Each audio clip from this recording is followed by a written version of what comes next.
Teenagers can detect an uncomfortable conversation approaching from 3 rooms away with absolutely zero warning signals given.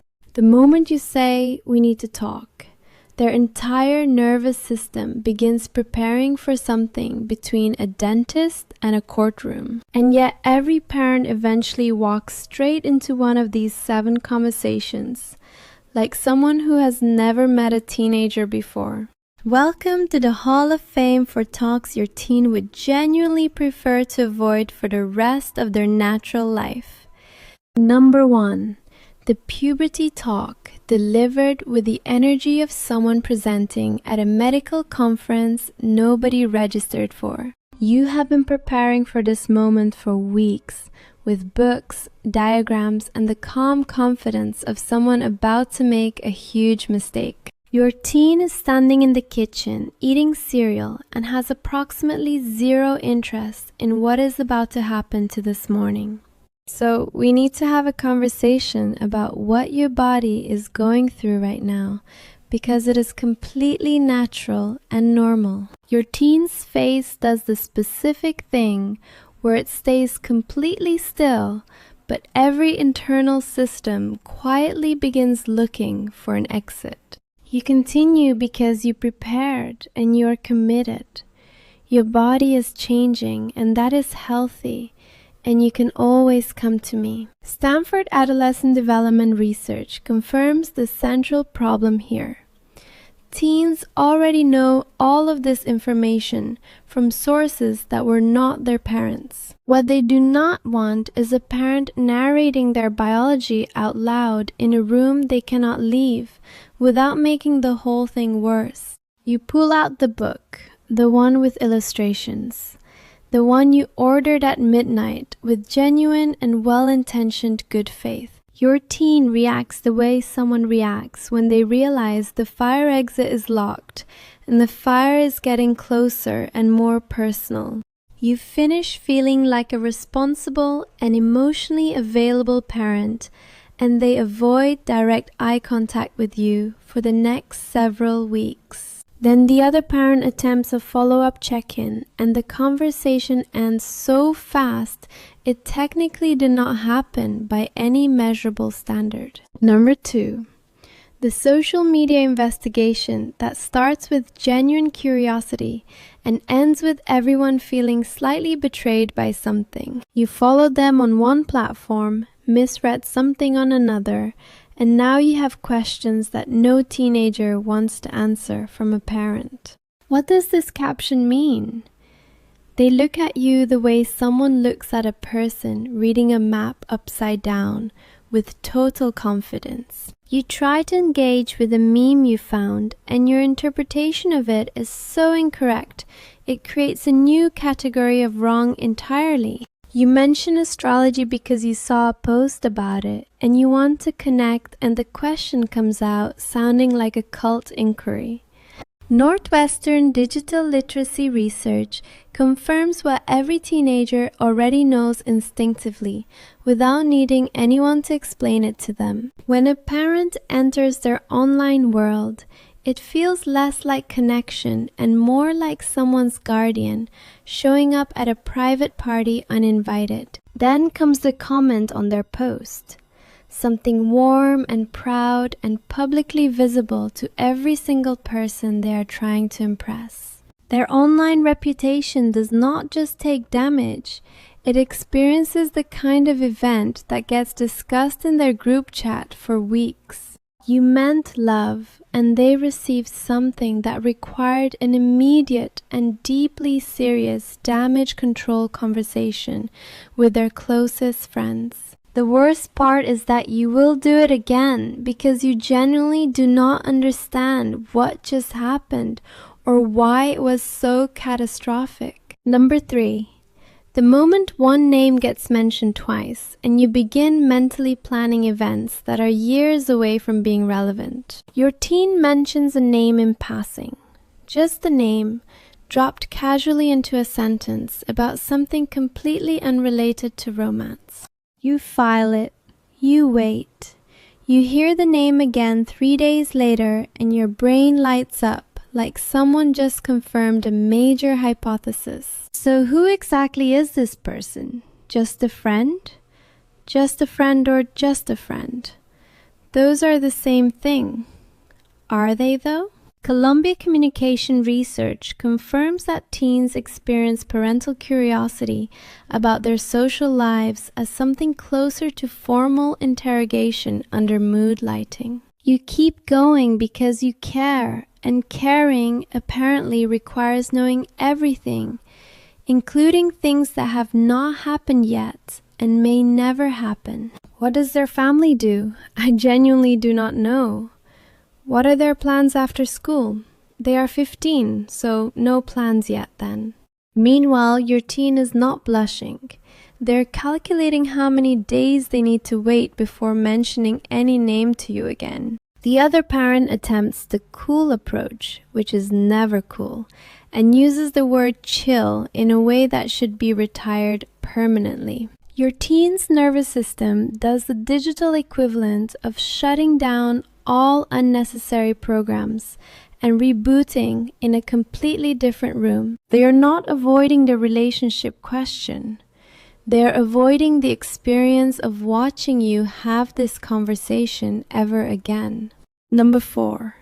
You are putting laundry away, and then one drawer led to another, and now everyone is in a situation nobody planned for. You hold the item at arm's length with the expression of someone who has found something significant and is not sure what to do next. Your teen's phase goes through approximately 6 emotional stages in 2 seconds before landing on a very specific kind of tired resignation. Care to explain? No. Try anyway. The explanation is not coming, and you both know it, but the conversation has already started now. Yale privacy research is direct on this point.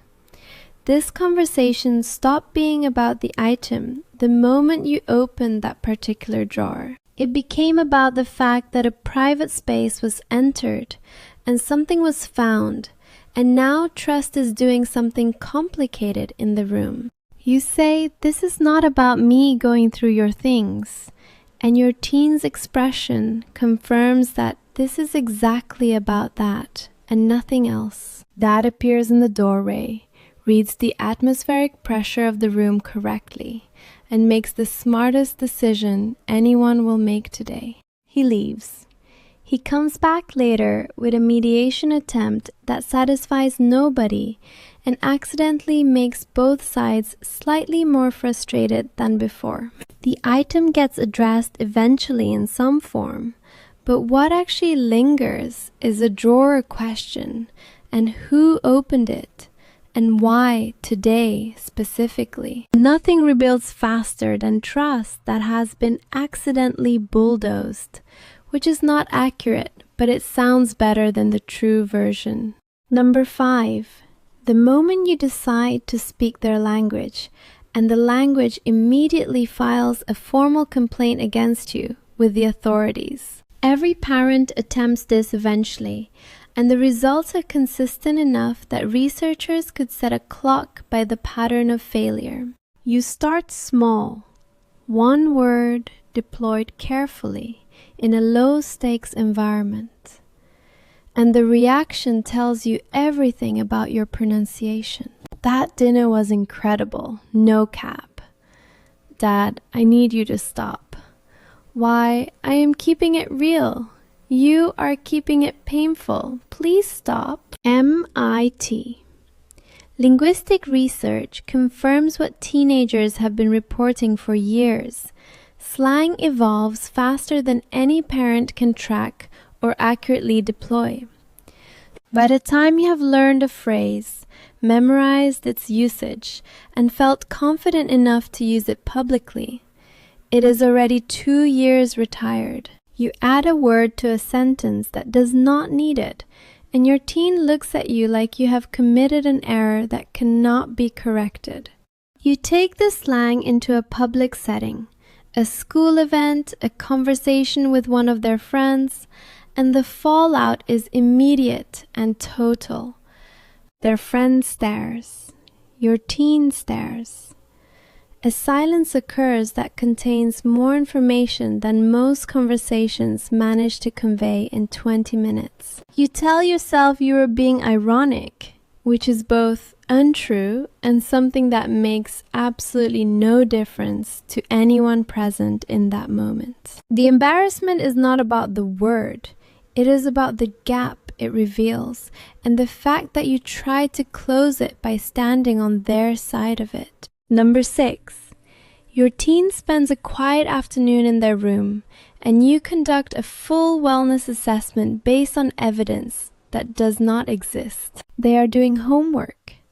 You have already diagnosed 3 separate possibilities and are considering which one requires the most urgent response. You knock with the energy of someone who has prepared a gentle intervention and open with, "We have noticed some things lately, haven't we? I got a haircut.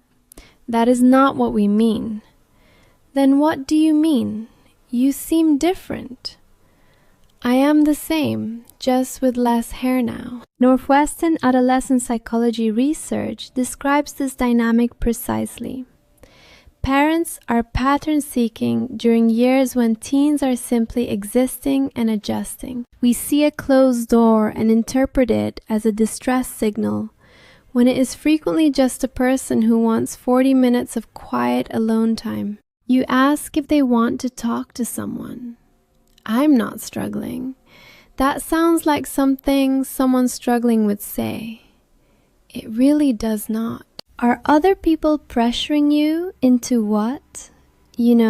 Things. I genuinely do not know what things you are referring to right now. They explain that being a teenager is simply tiring and they are fine and would like to return to the homework that started all of this. You have staged a comprehensive emotional intervention for a situation that consisted of one person quietly doing schoolwork on a Tuesday afternoon. They consider the logistics of emancipation. You consider whether following them to university would be considered supportive or something else entirely. Number 7. They ask for $20 for a movie, and somehow 40 minutes later you're both lost in 1987 and nobody is happy. $20. That is the entire request. Movie, snacks, a normal evening with friends. $20 standing between them and that plan. You hear $20 and something inside you opens a filing cabinet labeled Important Life Lessons and begins selecting which ones apply here. When I was your age, the economy was completely different then. Do not get smart. I'm being accurate. Those are sometimes the same thing. Columbia Economic Education Research identifies the core problem. Parents are referencing a financial reality that has not existed for several decades now. You say they need to learn the value of money. They say $1 purchases significantly less than it did when you were forming opinions about dollars. You ask where they learned that. Economics class, the class you require me to attend. Yes, but I did not mean for you to use it on me. You shift into the comparative suffering approach, which covers phones, college costs, uphill journeys in snow, and the Florida climate that contradicts the last one. They ask for $20. You have opened a presentation. Do you understand how compound interest functions? Yes. Then you know this $20. If you invest this $20 today, then by the time you're 60, I will be emotionally gone long before 60 at this rate. You keep going because the lecture is not really about money. It is about fear, about wanting them to be okay in a world that keeps changing. They roll their eyes because they are 17 and the gap between your fear and their request is too wide to cross in a kitchen on a Wednesday. Somewhere inside all 7 of these conversations is the same thing wearing 7 different uncomfortable and poorly timed disguises every time. Stanford research puts it this way. Parents and teenagers are speaking the same emotional language, but using completely different vocabularies to do it. You fumble the delivery. They cringe at the attempt. Both of you care considerably more than either of you manages to say out loud. And one day, they will have this exact conversation with their own teenager who will look at them the way they are looking at you right now. They will think about you in that moment, and something will make slightly more sense than it did when they were standing in that kitchen. Awkwardness is not evidence of failure. It is what love looks like when it is trying very hard and has not figured out the right words yet.